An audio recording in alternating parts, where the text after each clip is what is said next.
கர்த்தருடைய வார்த்தைக்கு நாம் செல்வோம். ரோமர் 10:12. யூதன் என்றும் கிரேக்கன் என்றும் வித்தியாசமே இல்லை, எல்லாருக்கும் கர்த்தரானவர் தம்மை தொழுது கொள்ளுகிற யாவருக்கும் ஐஸ்வர்ய சம்பன்னராய் இருக்கிறார். கர்த்தர் அருளும் ஐஸ்வர்யம் என்கிற தலைப்பில் நாம் போதனையை பார்த்து கொண்டிருக்கிறோம். அதற்கு ஆதாரமாக இந்த வசனத்தை நாம் எடுத்திருக்கிறோம். இந்த வசனத்தை ஒரு ஆழமான சத்தியம் இருக்கிறது. தேவன் பாரபட்சம் உள்ளவர் அல்லவே, தேவனிடத்தில் பட்சபாதம் இல்லை. அவருக்கு முக்கியமானவங்கன்னு யாருமே கிடையாது. அவர் எல்லார் மீதும் அன்பாகவே இருக்கிறார். அவர் எல்லாருக்கும் கர்த்தரானவர்.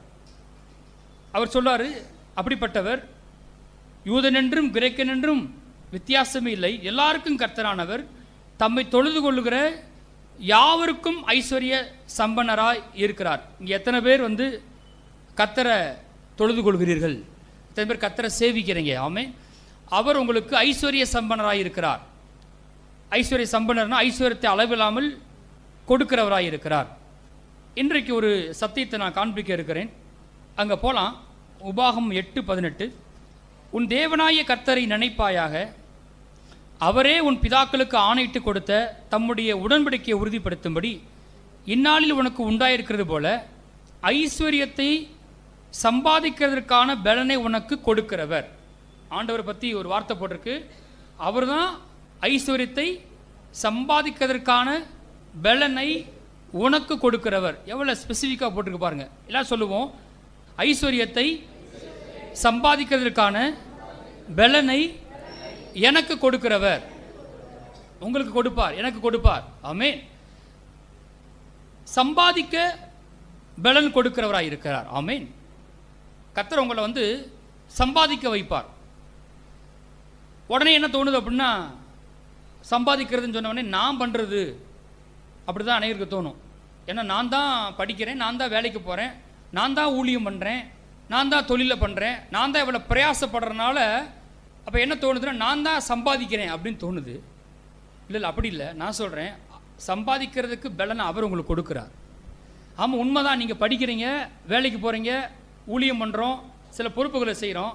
ஆனால் அந்த சம்பாதிக்கிறதுக்கு பலனை யார் கொடுக்குறா? கர்த்தர் தான் கொடுக்குறார். சொல்லுங்கள், சம்பாதிக்க பலன். அதை தேவன் பல வழிகளில் செய்ய முடியும். நம்ம பாருங்கள், எப்பவுமே எந்த ஒரு சத்தியத்தையுமே பைபிளில் நீங்கள் பார்த்தீங்கன்னா, இந்த டைமண்ட் எடுத்துக்கிட்டிங்கன்னா அதுக்கு நிறைய பக்கங்கள் இருக்கும். அது மாதிரி ஒரு சத்தியத்தை இன்னைக்கு பாஸ்ட் என்ன பிரசங்கம் பண்ணார் அது மட்டும்தான் அப்படின்னு அர்த்தம் கிடையாது. அடுத்த வாரம் வந்தீங்கன்னா வேற ஒரு காரியம் இருக்கும். ஒரு சத்தியத்தை குறித்து, சரியா? அதுக்கு பல கோணங்கள் இருக்கிறது. அது எல்லாத்தையும் கேட்டுட்டு தான் நம்ம ஒரு முடிவுக்கு என்ன செய்யணும், வரணும். இன்னைக்கு சம்பாதிக்கிறதுக்கு பலன் கொடுக்குறவர்னு பிரசங்கம் பண்ண உடனே இந்த வெறும் பணத்தான் பிரசங்கம் பண்ணாங்க போல அப்படின்னு முடிவுக்கு வந்துடக்கூடாது. இன்னும் 2-3 வாரம் பிரசங்கம் கேட்டால் தான் உங்களுக்கு தெரியும் எதுக்கு சம்பாதிக்க வைக்கிறாரு அப்படின்னு ஆழமான சத்தியம் வரும். ஆக போதனையை முழுமையாக கேட்கணும். அது இன்னைக்கு நம்ம ஒரு காரியத்தை கவனம் கொடுக்க போகிறோம். இந்த வசனத்தில் ஒரு வார்த்தை கவனம் கொடுக்க போகிறோம். சம்பாதிக்க பலன் கொடுக்கிறவர் உங்களை சம்பாதிக்க வைப்பார். பக்கம் சொல்லுங்க, கர்த்தர் உங்களை சம்பாதிக்க வைப்பார். அதை பல வழிகளில் செய்கிறாரு. இயற்கைக்குட்பட்ட வழிகளில் செய்கிறாரு, இயற்கைக்கு அப்பாற்பட்ட வழிகளையும் செய்கிறவா இருக்கிறார். ஆனால் இன்றைக்கி நான் ஒரு காரியத்தை காண்பிக்க இருக்கிறேன். இந்த சம்பாதிக்கிறதுன்னு சொன்ன உடனே உங்களுக்கு என்ன ஞாபகம் வரும்? சம்பாதிக்க நீங்கள் என்ன செய்யணும் சொல்லுங்க பார்ப்போம். வேலைக்கு போகணும், தொழிலை பண்ணணும், எனக்கு கொடுத்த ஊழியத்தை நான் செய்யணும், அவ்வளோதான். கொஞ்சம் பிரதானமாக கர்த்தர் வச்ச ஒரு பொதுவான முறைன்னு பார்த்தீங்கன்னா, நீங்கள் சம்பாதிக்கனா கர்த்தர் கண்டிப்பாக உங்களுக்கு என்ன செய்வார்? ஒரு வேலையை கொடுப்பாரு, ஒரு தொழிலை கொடுப்பாரு, நிச்சயம் செய்வார். ஸோ நான் இன்னைக்கு சொல்ல போகிற காரியம் கர்த்தர் உங்களுக்கு நல்ல வேலையை கொடுப்பார். ஆமென். வேலை கிடைக்கிறதுக்காக எப்படி விசுவாசிக்கிறது? வேலைக்காக கர்த்தரை விசுவாசிப்பது எப்படி? எல்லாம் சொல்லுங்க, வேலைக்காக கர்த்தரை விசுவாசிப்பது எப்படி அப்படின்னு தான் நம்ம இன்னைக்கு போதிக்க போகிறோம். எனக்கு வேலை வேணுங்க, எப்படிங்க விசுவாசிக்கிறது அப்படின்ற கேள்விக்கு இன்னைக்கு பதில் கொடுக்க போகிறேன். இந்த கிறிஸ்தவ வாழ்க்கையில் கர்த்தரிடத்திலிருந்து நம்ம ஏதாவது பெற்றுக்கொள்ளணும் அப்படின்னா அதுக்கு என்ன செய்யணும்? விசுவாசிக்கணும். குறிப்பாக நாம் ஒவ்வொரு காரியத்துக்கும் விசுவாசிக்கணும். சுகம் வேணும்னா, நீடி ஆயுளுக்காக, பெருக்கத்துக்காக, ஆத்துமாக்கள் பெருக்கத்திற்காக, எதுவாக இருந்தாலும் சரி, இந்த புஸ்தகத்தில் கண்டுபிடிச்சு அந்த காரியத்திற்கு தேவன் வாக்கு பண்ண அந்த காரியத்தை நாம் விசுவாசிக்கும் போது அது நமக்கு நடக்கிறது. கர்த்தர் பண்ணி வாழாக்காமல் தலை ஆக்கணும் அப்படின்னா அதுக்கு விசுவாசிக்கணும். அதை கண்டுபிடிச்சு நம்பணும். கர்த்தர் என்ன தலையாக்குவார் நம்பணும். நான் வெக்கப்பட்டு போயிட்டேன், கர்த்தர் என் தலையை நிமிர பண்ணுவார் அப்படின்னா அதுக்கு என்ன செய்யணும்? அதை விசுவாசிக்கணும். இழந்து போயிட்டேன் நிறைய காரியத்தை அப்படின்னா ரெஸ்டோர் பண்ணுவாருன்னு விசுவாசிக்கணும்.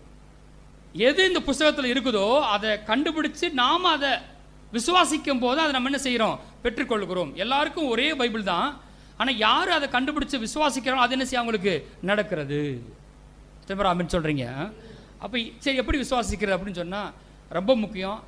அதை ஒரு போதகன் என்ன செய்யணும்? கண்டிப்பாக மக்களுக்கு போதிக்கணும். ஃபெய்த் எப்படி வருதுன்னு கேட்டால் பை ஹியரிங், கேள்வினால் வரும். கேள்வி தேவனுடைய வசனத்தினால் வரும். விசுவாசம் எப்படி வருதா? கேட்கறதுனால வருதான். அது எதை கேட்கணும்?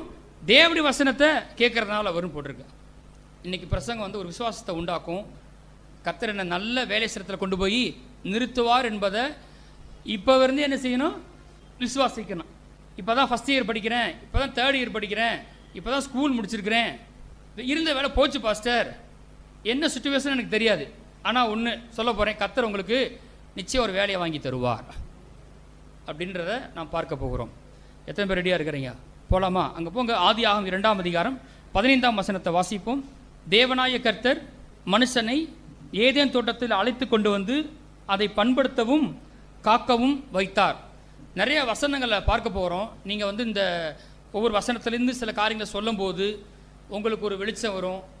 அல்லது இந்த பிரசங்கத்தை நீங்கள் கேட்கும்போது அந்த வார்த்தை விதையாக உங்களுக்குள்ளே விதைக்கப்பட்டு அறுவடையை உண்டாக்கும். குறிப்பான வசனத்தை கர்த்தர் உங்ககிட்ட பேசலாம். இந்த வசனத்தை நீங்கள் போகும்போது வரும்போது அறிக்கை செய்யும்போது அது உங்கள் வாழ்க்கை என்ன செய்யும்? நடக்கும். இதெல்லாம் செய்யணும். செய்யும்போது சரியான நேரம் வரும்போது பாருங்கள், அந்த வேலையை வாக்கிய பண்ணும்படி உங்களை கொண்டு போய் நிறுத்துவார். முன்னுக்கூட்டி செய்யணும் பாருங்கள். சரி, அப்போ இங்கே போட்டிருக்குது. முதல் ஆதியில் ஆரம்பிப்போம். தேவனாய கர்த்தர் மனுஷனை ஏதேன் தோட்டத்தில் அழைத்து கொண்டு வந்து அதை பண்படுத்தவும் காக்கவும் வைத்தார். ஆதியில் ஆதாமுக்கு தேவனாய கர்த்தர்ன்னு சொல்கிறத விட அவர் அப்பாவாக இருந்து அவரே வந்து பொறுப்படுத்து, ஆதாம் சும்மா இருக்கக்கூடாது அப்படி சொல்லிட்டு ஏற்கனவே ஏதேனை உண்டாக்கி ஏதேனில் வச்சுட்டார்.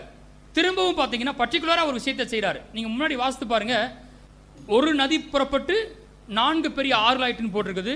பொன் விளைந்ததுன்னு பார்க்குறோம். நிறைய கனி வரிசைகளை முளைக்க பண்ணாருன்னு பார்க்குறோம். இதெல்லாம் பண்ணால் கூட கர்த்தர் என்ன பண்ணுறாரு? ஆதாமுக்கு ஒரு வேலையை கொடுக்குறார். ஏதேன் தோட்டத்தில் அழைத்து கொண்டு வந்து அதை பண்படுத்தவும் காக்கவும் வைத்தார். எல்லாம் சொல்லுங்கள், அழைத்து கொண்டு வந்து. கர்த்தரே பாருங்க, ஒரு இடத்துக்கு கொண்டு போய் பிளேஸ் பண்ணுறார். அழைத்து கொண்டு வந்து பண்படுத்தவும் காக்கவும் வைத்தார். எல்லாம் சொல்லுங்க, அழைத்து கொண்டு வந்து பண்படுத்தவும் காக்கவும் வைத்தார். கர்த்தர் தான் பிளேஸ் பண்ணுறாரு, கர்த்தர் தான் அப்பாயிண்ட் பண்ணுறாரு. பவுல் சொல்ல ஒரு இடத்துல இயேசு கிறிஸ்துவினால அப்பாயிண்ட் பண்ணப்பட்டிருக்கின்றார். அப்பாயின்மெண்ட் லெட்டர் கொடுத்தது யாரு? இயேசுன்றார். ஊழியம் தான் நான் ஊழியம் பண்ணுறேன் அப்படி சொல்ல. இந்த ஊழியம் பண்ணுறதுக்கு என்னை அப்பாயிண்ட் பண்ணது யாரு? கர்த்தராக இருக்கிறார். என்ன இந்த இடத்துல வச்சது யாரு? கர்த்தராக இருக்கிறார். அப்போ அதே போல் இங்கே போட்டிருக்குது. ஆதியிலே அப்படி தான் பண்ணுறாரு. பண்படுத்தவும் காக்கவும் வைத்தார். அழைத்து கொண்டு வந்து பண்படுத்தவும் காக்கவும் வைத்தார். இது என்ன என்ன செய்யுதுன்னு பார்த்தீங்கன்னா ஒரு விசுவாசத்தை உண்டாக்குது. ஐயோ, எனக்கு எப்படி வேலை கிடைக்கும்? நான் என்ன செய்ய போகிறேன்? இவ்வளோ பேர் வேலை இல்லாமல் இருக்கிறாங்களே, எங்கே போய் நான் வேலை பார்க்க போகிறேன்? எனக்கு ஏற்ற வேலை கிடைக்குமா? கர்த்தர் செய்வார். அந்த விசுவாசம் ரொம்ப முக்கியம். சரி, இப்போ நான் சீக்கிரமாக ஒரு 5 வசனத்தை வாசிக்க போகிறேன். இந்த வசனங்கள்லாம் நீங்கள் வேலைக்காக அறிக்கை செய்கிற வசனங்களாக இருக்கிறது. அங்கே போவோம். உபாகமம் 32ஆம் அதிகாரம் 10வது வசனம். பாழான நிலத்திலும் ஊழையிடுதலும் உள்ள வெறுமையான அவாந்தர வெளியிலும் அவர் அவனை கண்டுபிடித்தார், அவனை நடத்தினார், அவனை உணர்த்தினார், அவனை தமது கண்மணியைப் போல காத்தருளினார். பாருங்க, எல்லாமே அவரே செய்கிறார். 12 போட்டிருக்கு, கர்த்தர் ஒருவரே அவனை வழி நடத்தினார், அந்நிய தேவன் அவரோட இருந்ததில்லை. நீங்கள் எத்தனை பேர் அனுபவிச்சிருக்கிறீங்க? படித்து முடிச்சு நிறைய பேர் அந்த அனுபவம் இருக்கு இல்லையா? எங்கடா போவோம்னு யோசித்தா நான் சொல்கிறேன், கர்த்தரே நம்ம கொண்டு போய் அங்கே நிறுத்தி இருப்பார். ஆமென். அதான் போட்டிருக்கு, கர்த்தர் ஒருவரே, வேற யாரும் கிடையாது. கர்த்தர் ஒருவரே அவனை வழி நடத்தார். எங்கே கொண்டு போனாராம்? வாசிப்போம். 13ஆம் வசனம். பூமியில் உள்ள உயர்ந்த ஸ்தானங்களில் மேல் அவனை ஏறி வர பண்ணினார், வயலில் விளையும் பலனை அவனுக்கு புசிக்க கொடுத்தார், கண்மலையில் உள்ள தேனையும் கற்பாரிலிருந்து வடியும் எண்ணெயையும் அவன் உண்ணும்படி செய்தார். எல்லாம் சொல்லுங்க, ஏறி வர பண்ணினார், உண்ணும்படி செய்தார். அதான் நீங்க நம்பணும். நான் சொல்றேன், உங்க பிள்ளைகள்லாம் உயர்ந்த ஸ்தானத்தில் இருப்பாங்க, பெஸ்ட்டு ஃபுட்டை சாப்பிடுவாங்க. ஆமென்.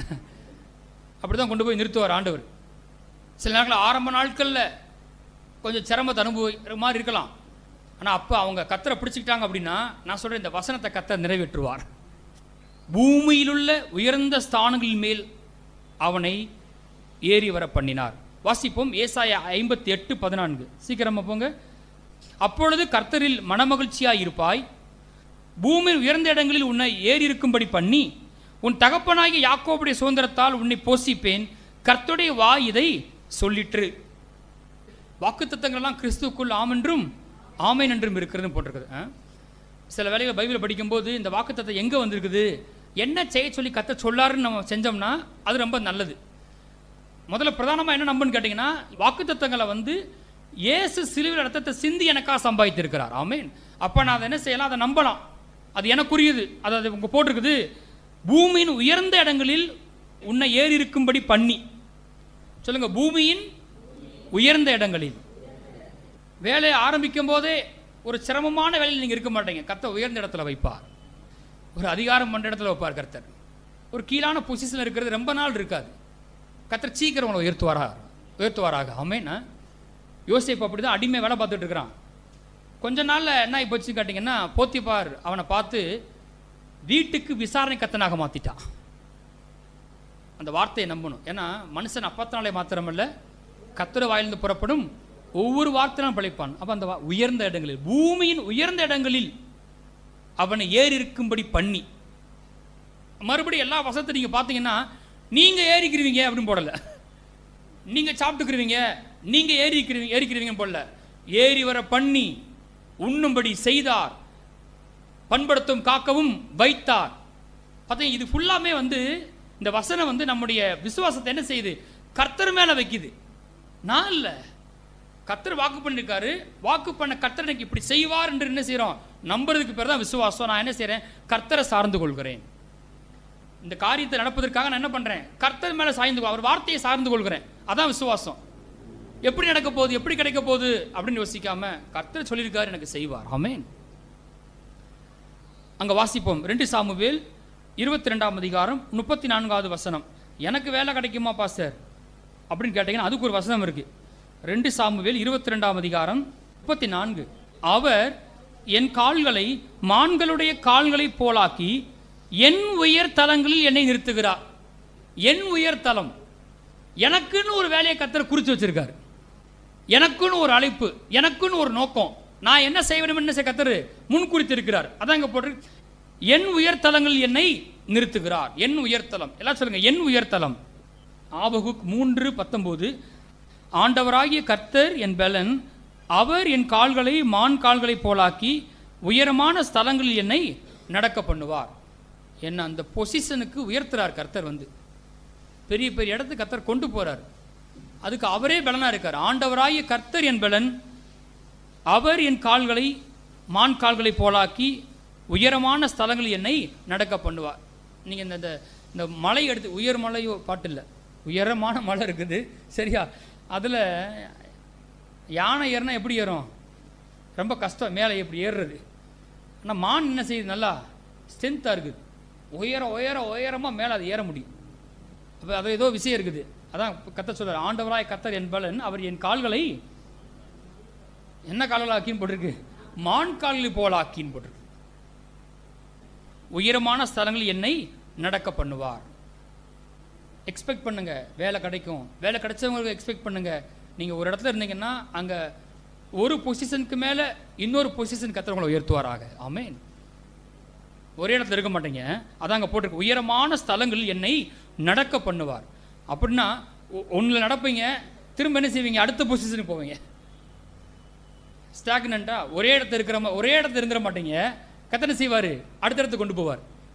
தாவீது வாழ்க்கையை பாருங்க, அபிஷேகத்தை முத அபிஷேகம் பண்ணும்போது முதவே லைஃப் செட்டில்மெண்ட். எப்படி தெரியுமா, யாரை அடித்தான் தாவீது முத எடுத்தவனே, சொல்லுங்க சத்தமா, கோலியாத் அடித்தா என்ன கிடைக்கும், ராஜாவோட பொண்ணு இன்னொன்று, அதில் குறிப்பாக இருக்கீங்க பாருங்க, ராஜா பொண்ணு இன்னொன்று சர்வமானியம். அதுலேயே வந்து அவனுக்கு என்ன கிடைச்சி, சம்பளம் கிடைச்சிருச்சு, சர்வமானியம் கொடுக்குறாங்க. அடுத்து பார்த்தீங்கன்னா யூதா கோத்திரத்துக்கு மேலே ராஜாவாகும்படி அபிஷேகம் பண்றார். அடுத்து பார்த்தீங்கன்னா இஸ்ரவேல் அனைத்திற்கும் ராஜாவாகும்படி அபிஷேகம் பண்றார். Keep on increasing. பொசிஷன் மாறிட்டே இருக்குது. அழைத்தவர் உண்மை உள்ளவர். ஆமென். கொஞ்சம் நஞ்சம் தடை கிடையாது. என் ஜீவன நாளெல்லாம் அதெல்லாம் நல்லா இருக்கு, எல்லாமே நல்லா இருக்குது.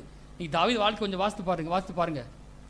எப்படி ஓடினான்னு, எப்படி துரத்துனாங்கன்னு பாருங்க, எப்படிப்பட்ட காரியங்கள் கடந்து போனான்னு நீங்கள் பாருங்க. ஆனால் கர்த்தர் அவனை ஜெயிக்க வச்சார். ஆமென். மேலே மேலே மேலே மேலே கொண்டு போனார். கீழே யாரும் தள்ள முடியல. அபிஷேகம் அப்படி செய்யும். ஆமென். ஓகே, திரும்ப நாம் சில காரியங்களுக்கு போவோம். இந்த வசனங்கள்லாம் கொஞ்சம் கவனம் கொடுங்க. வேலை வேணும்னு சொன்னால் இந்த வார்த்தை என்ன செய்யுங்க, அறிக்கை செய்ய ஆரம்பிங்க. படிக்கிறவங்க இப்போவே என்ன செய்யுங்க, உங்களுடைய அறிக்கையில் இந்த வசனங்கள் என்ன செய்யுங்க, கொஞ்சம் சேர்த்துக்கோங்க. முடிஞ்சால் போய் ரெஃபர் பண்ணுங்கள். நிறையா வேர்ஷன்ஸ் இருக்குது. பைபிள் கேட்வே அப்படின்னு ஒரு வெப்சைட் இருக்குது பாருங்கள். அதில் நீங்கள் போனீங்கன்னா எல்லாமே இருக்குது.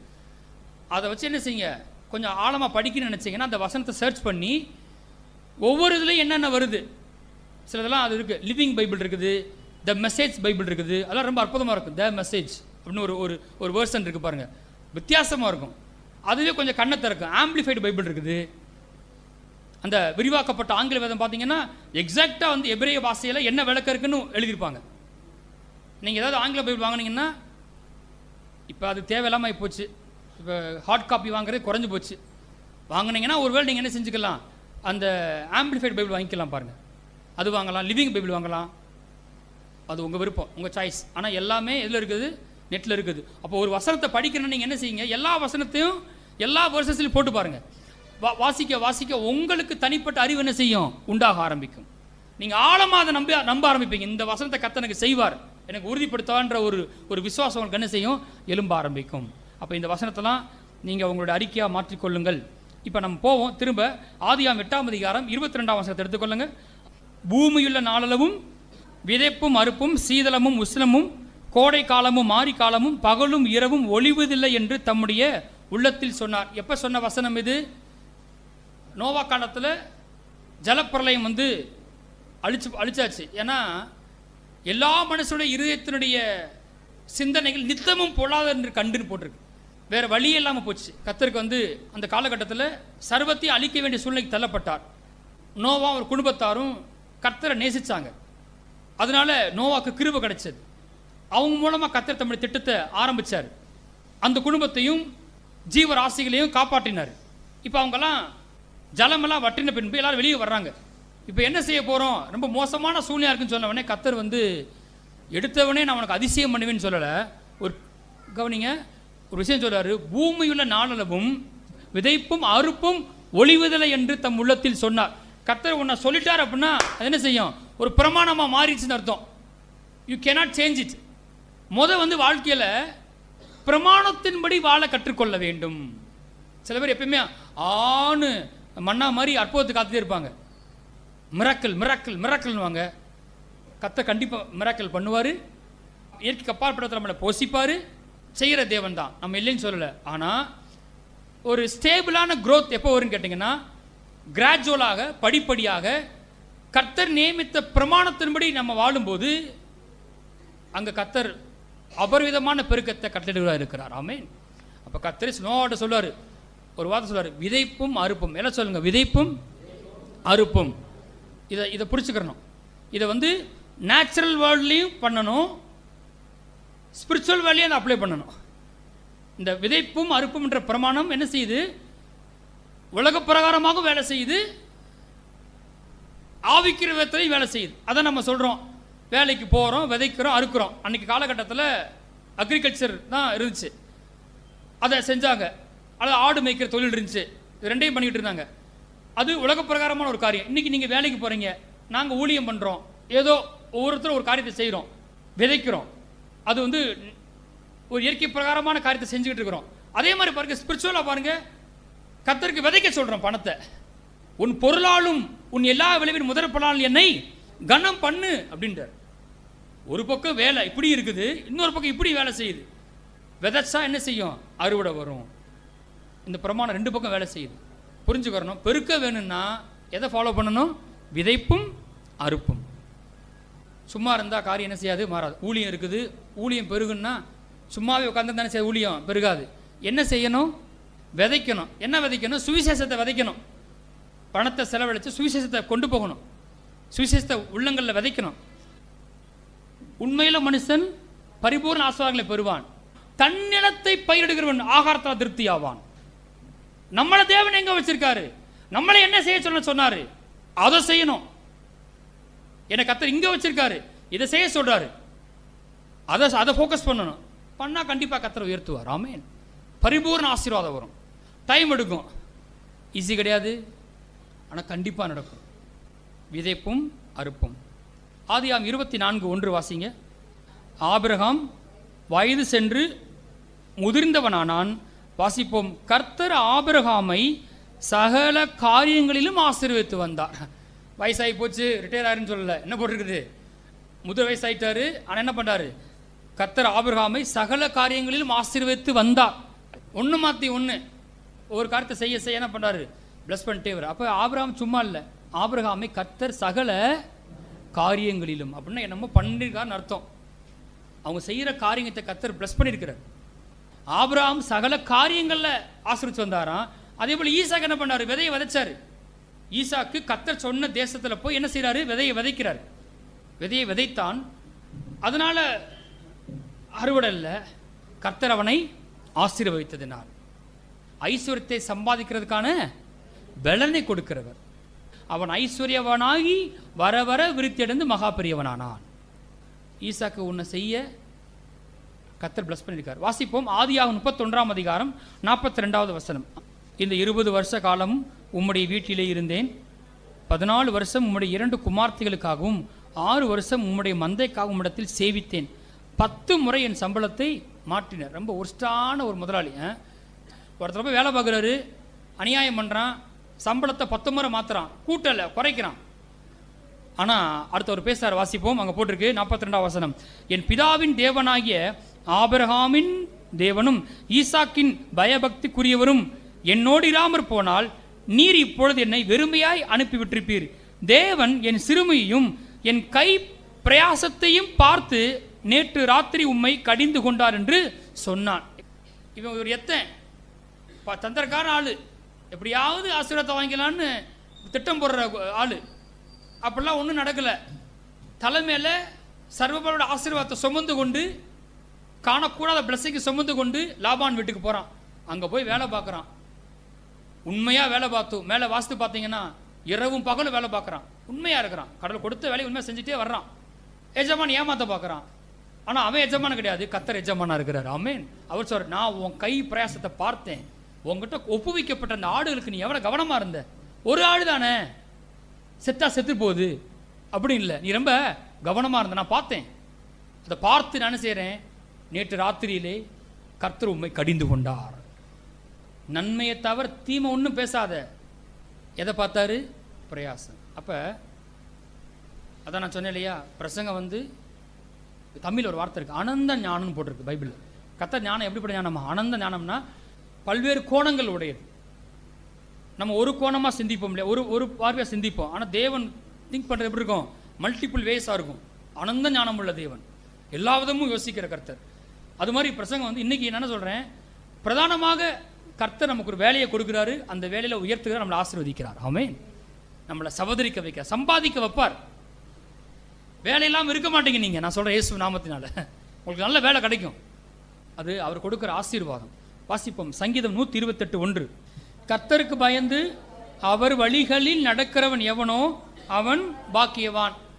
கர்த்தருக்கு பயந்தான் என்னன்னு கேட்டால் அவர் வழிகளில் நடக்கிறவன். கர்த்தருக்கு பயந்தான் என்னது? கர்த்தருக்கு உண்மையிலே பயப்படுறேன்னு சொன்னால் அவருடைய வழிகளில் நடக்கிறவன், அவர் வார்த்தை சொல்கிறபடி நடக்கிறவன். அப்படி நடக்கும்போது அவர் கொடுக்குற ஆசீர்வாதம் பாருங்களேன், என்ன போட்டிருக்கு வாசிங்க. உன் கைகளின் பிரயாசத்தை நீ சாப்பிடுவாய், உனக்கு பாக்கியமும் நன்மையும் உண்டாயிருக்கும். முதல்ல கர்த்தர் என்ன பண்றாரு? அவனுக்கு ஒரு பிளஸிங்கை கொடுக்குறாரு. உன் கையின் பிரயாசம், எல்லாம் சொல்லுங்க, என் கையின் பிரயாசம். அப்படின்னா உனக்குன்னு ஒரு வேலை இருக்குன்னு அர்த்தம். நீங்கள் இந்த அதிகாரத்தை வாசித்து பாருங்களேன். உன் கையின் பிரயாசம், உன் மனைவி, உன் வீட்டோரங்களில், உன் பிள்ளைகள், உன் பந்தியை சொற்றிலும், உன் பிள்ளைகளின் பிள்ளைகள், எல்லாம் உன்னு இருக்கும், பர்டிகுலராக போட்டிருக்கோம். அப்போ உங்களுக்குன்னு ஒரு வேலை இருக்கு. உன் கையின் பிரயாசத்தை நீ சாப்பிடுவாய். பிரயாசப்படாமல் இருக்க முடியாது, வானத்தை பார்த்துட்டு இருக்க முடியாது. நம்மளாம் பைபிள் வச்சுருக்கோன்னு சொல்லிட்டு உன் கையின் பிரயாசத்தை நான் ப்ளஸ் பண்ணுறேன், நீ உன் கையின் பிரயாசத்தை என்ன செய்வ? சாப்பிடுவாய், உனக்கு பாக்கியம் நன்மையும் உண்டாயிருக்கும். என்ன சொல்லுங்க? நான் என் கைகளின் பிரயாசத்தை நான் சாப்பிடுவேன், எனக்கு பாக்கியமும் நன்மையும் உண்டாயிருக்கும். நீங்கள் சம்பாரிச்சு நீங்கள் சாப்பிடுவீங்க. Hello, price the Lord. நிறைய பேருக்கு பயமாக இருக்கும் அப்படி எது எடுத்தாலும். அதான் இந்த மாதிரி வசனத்தை வச்சு தான் மேற்கொள்ளும் அந்த பயத்தை. நான் சம்பாதிக்கிறேன், நான் நல்லா சாப்பிடுவேன், என்னை அனுபவிக்க வைப்பார் கர்த்தர், நான் அனுபவிப்பேன். குடும்பத்தை போஷிக்கிறோம், உன் கையில் பிரயாசத்தை நீ சாப்பிடுவாய், உனக்கு பாக்கியம் நன்மை உண்டாயிருக்கும். நிறைய பேருக்கு கொஞ்சம் பணம், நிறையா வழிகள் இருக்குது ஏன் பணம் வரலன்றதுக்கு கற்றுக்கொள்கிறோம். Right, okay. ஒரு காரணம் பார்த்தீங்கன்னா, அநேகர் வந்து குடும்பத்தை போஷிக்கணும் அதுக்காக சம்பாதிக்கிறேன்னு நினைக்கிறது இல்லை. அது பேசிக்கான ஒரு காரியம். நான் வந்து வேலை இல்லாதப்ப படித்து முடிச்சுட்டு வேலைக்காக ஜெபம் பண்ணேன். சாரி ஐயாட்ட போனேன், எனக்கு ஜெபம் பண்ணுங்க, நான் வந்து வேலைக்காக சென்னைக்கு போகிறேன் அப்படின்னு. ஜெபம் பண்ணாங்க.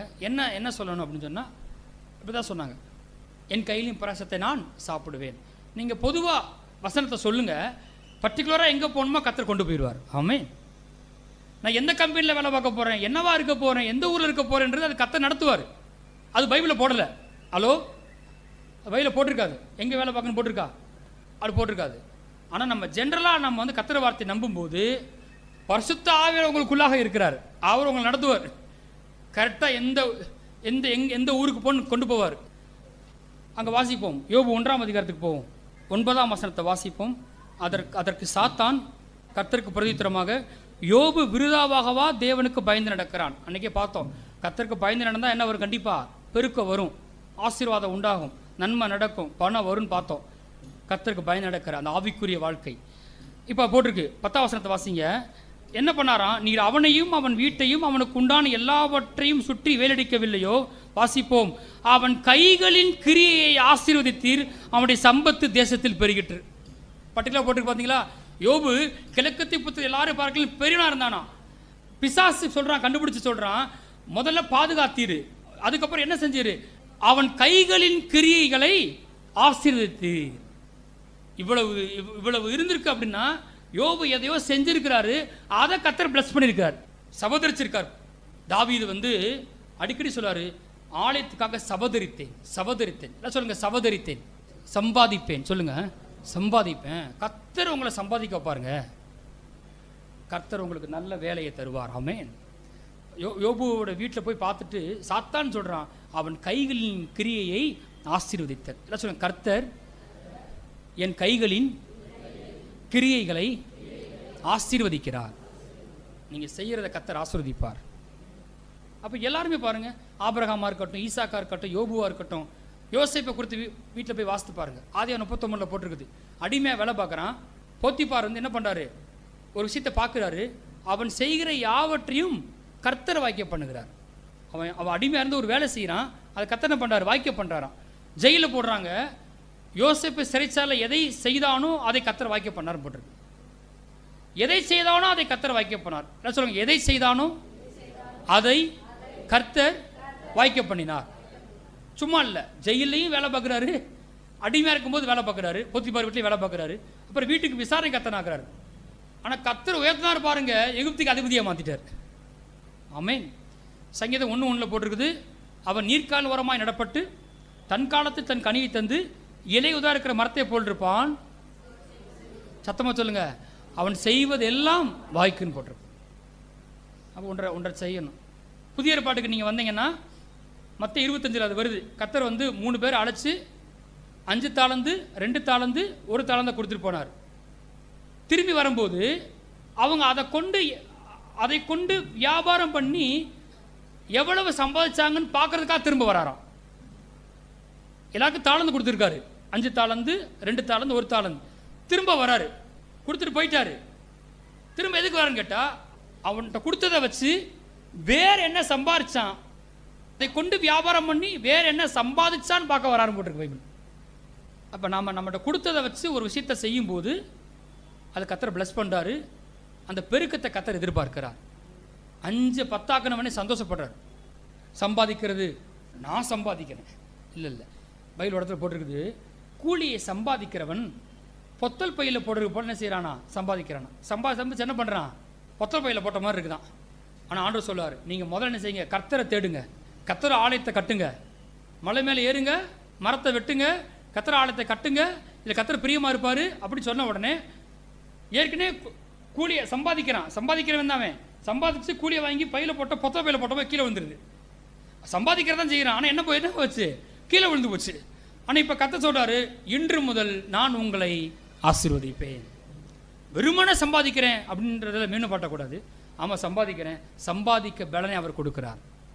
நான் சொல்கிறேன், உங்கள் சம்பாத்தியத்தை ஆசீர்வதிக்கிறாரு, உங்கள் வீட்டில் ஆசீர்வாதம் தங்கும், ஐஸ்வர்யம் தங்கும் இயேசு நாமத்தினால. எபேசியர் 4:28 போட்டுக்கிறது, திருடுகிறவன் இனி திருடாமல் குறைச்சல் உள்ளவனுக்கு கொடுக்கத்தக்கதாக அப்படின்னு போட்டிருக்கு. நலமான வேலை செய்து பிரயாசப்பட கடன் போட்டிருக்கு. திருடாதப்பா, இந்தா 10 ரூபா அப்படி அப்படின்னு கொடுக்கல. குறைச்சல் உள்ளவனுக்கு நீ கொடுக்குற ஆளா மாறணும், அதுக்காக நீ சம்பாதிக்கணும். எப்படி சம்பாதிக்கிறது, நலமான வேலை செய்து பிரயாசப்பட கடவன். சொல்லுங்க, கொடுக்கத்தக்கதாக. கொடுக்கறதுக்காகவே சம்பாதிக்கணும். வாலிபர்கள் நீங்கள் இருந்தீங்கன்னா உங்களுக்கு ஆசை வரணும், என் குடும்பத்துக்கு நான் கொடுக்கணும், போஷிக்கணும். அந்த கொடுக்குன்ற எண்ணம் வேணும். அது எங்கேருந்து ஆரம்பிக்குது, குடும்பத்திலிருந்து ஆரம்பிக்குது. கொடுக்கத்தக்கதாக சம்பாதிக்கணும். யாருக்கு ஆலோசனை, திருடனுக்கே போட்டிருக்கு. கொலோசியர் 3:22.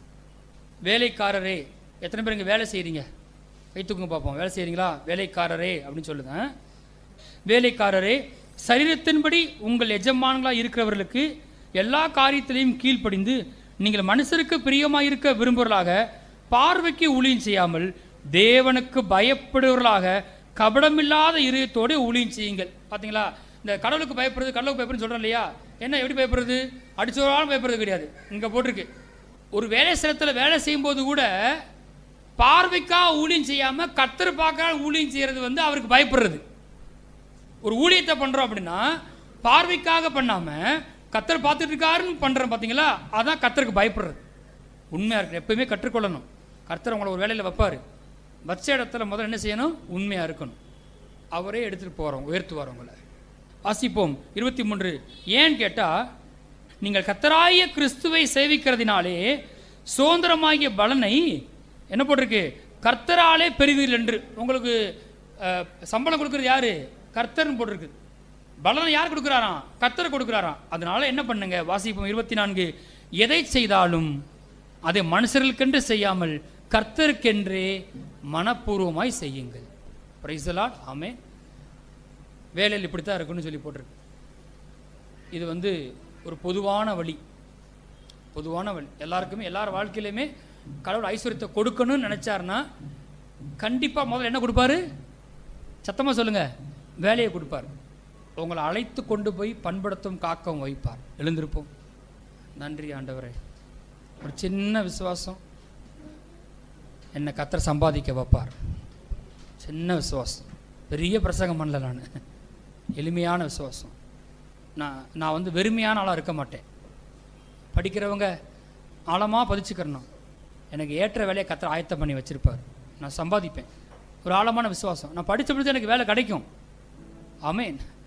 இப்போவே நம்பணும். ஹல்லேலூயா. ஆமென். ஸ்தோத்திரிக்கிறோம். எல்லாம் கரங்களை உயர்த்தி கர்த்தரை ஸ்தோத்திரிப்போம். வேணாம்.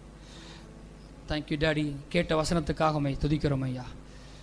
இந்த வசனங்கள்லாம் விதையாக விதைக்கப்பட்டிருக்கிறது. இது வாழ்க்கையில் அற்புதங்கள் நடப்பிக்க போகிறதுக்காக நன்றி ஆண்டவரே. வேலை இல்லாதவர்களுக்கு வேலை உண்டாகட்டும், வேலையில் ப்ரமோஷன் உண்டாகட்டும், தொழிலில் வாய்ப்பு திறக்கட்டும் ஆண்டவரே. திறந்த வாசலில் வைத்திருக்கேன்னு சொல்லி கர்த்தாவே. ஆச்சரியம், அனுகூலமான கதவுகள் திறக்கட்டும் ஆண்டவரே. கர்த்தா, வேலை இழந்து போனவர்களுக்கு புதிய நல்ல வேலையை தரப்போகிறதுக்காக நன்றி. பஞ்ச காலத்தில் கூட யாக்கோபினுடைய குடும்பத்தாரை எகிப்துக்கு அழைத்து கொண்டு வந்து யோசேப்பின் மூலமாக அந்த கோசை நாட்டை கொடுத்து அங்கே நல்ல வேலையை தந்திரு கர்த்தாவே. நல்ல வேலையை கர்த்தர் உன்னை நல்ல தேசத்தில் பிரவேசிக்க பண்ணுகிறார். Thank you daddy. அப்படி செய்கிறீர். இயேசுவின் நாமத்தில் ஜெபிக்கிறோம் நல்ல பிதாவே. ஆமென்.